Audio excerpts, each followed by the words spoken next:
We have the incredible zchus today, Mesillas Hashem, to begin Perek Tes Zayin, the 16th chapter of Mesillas Yesharim, and the topic of this, the midah we're going to be focusing on now is Bebeir Midas Hatara. Literally, again, an explanation of the midah, of the character trait, or the attribute of Tara.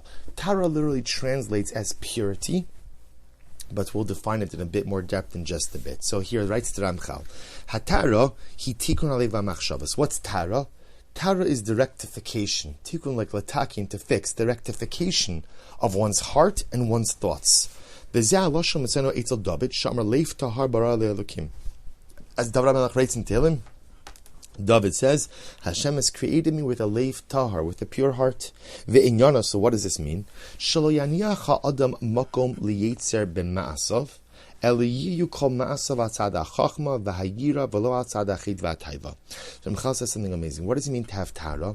Tara means that whatever I do, I allow my actions to be free from sin and desire.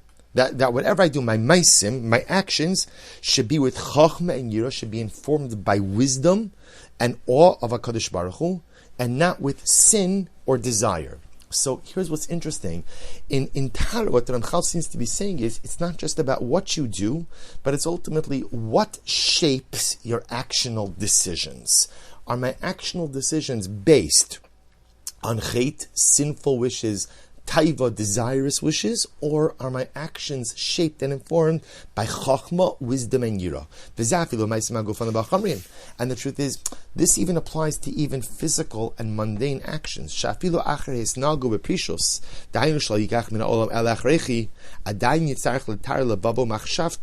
is actually very interesting. Remember, in the previous section, we spoke about prishos. And what was prishos? Well, one of the elements of prishos was not taking advantage or not partaking of every single material want and desire. So what prishos says is, before I partake of something, I ask myself, do I need it? Do I need it? And if I need it, why do I need it? And is this particular pleasure going to have a positive effect, negative effect? I ask myself all these questions. So even after prishos, let's say now I'm partaking of less, right? That's ultimately that's the kind of telltale sign of successful prishos. If I scale back a little bit on my material consumption, that means ultimately I'm at least working on a state of prishos. So therefore I'm enjoying less. That was the wrong way to say it. I'm enjoying life more. I may just be enjoying a bit less material items. So nevertheless, even with that diminished amount of material enjoyment, person still has to purify his heart and his thoughts. This is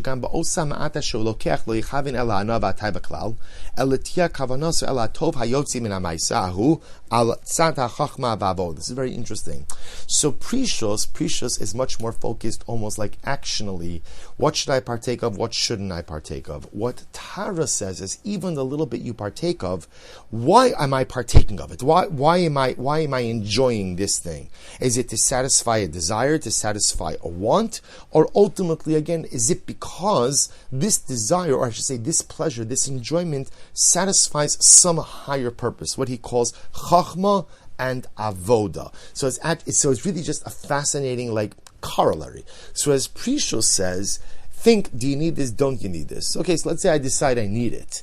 Now, when I'm going to enjoy it, which is permitted, I'm going to enjoy it. Why am I enjoying it? Am I enjoying it ultimately to satisfy a pleasure, to satisfy a desire, to satisfy a want?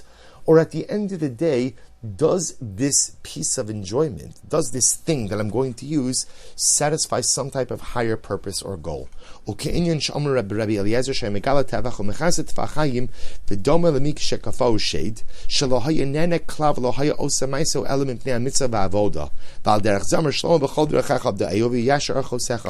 we had this Gemara not so long ago, Masechas Nedarim. Now, here the Ramchal is illustrating this with an extreme example. Rabbi Lazar, when he would engage in marital intimacy, would only uncover enough of his body in order to consummate the act.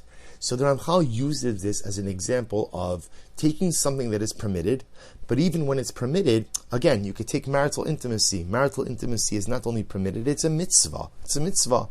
But the shaila is, when a person is engaging in it, am I engaging in it to satisfy a desire, a lust, or a want? Or does it serve some type of higher purpose?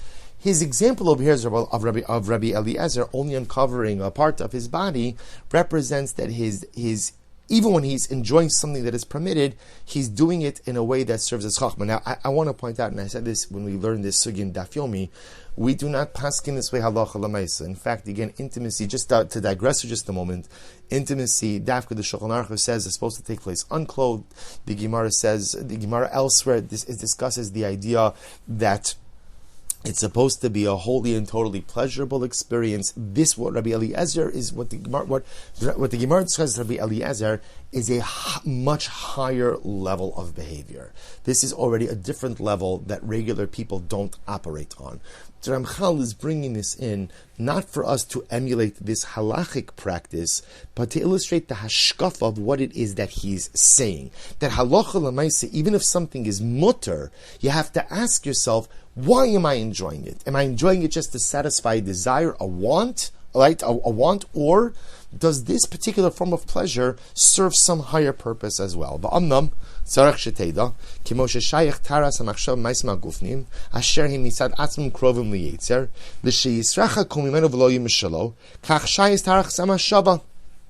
B'maisim tovim hakrum labaris bar shemo shlo yisracha kol mimenu v'lo yimishal yetzer v'uyin shalo l'shma hamusker b'dever rabbos and zchron lebracha pam rabbos. So again, this is going to go into a little bit more of tomorrow's shiur, but Ramchal explains over here that the same way, when we speak about having purity of thought, I understand purity of thought when it comes to physical actions, right? So something could be mutter, something could be permitted to partake of. What Ramchal is saying, what Tara says is, I understand actionally it's permitted, but now what I also want to work on is to make sure that I have the right mindset. Why am I enjoying it? Does it serve a higher purpose? Does it advance my life mission or my life goal? That's Tara, purity of intent. The Ramchal says the same way that purity of intent operates by physical behaviors, purity of intent also works in terms of spiritual thoughts. And he gives the example, person could do a mitzvah. Why am I doing a mitzvah?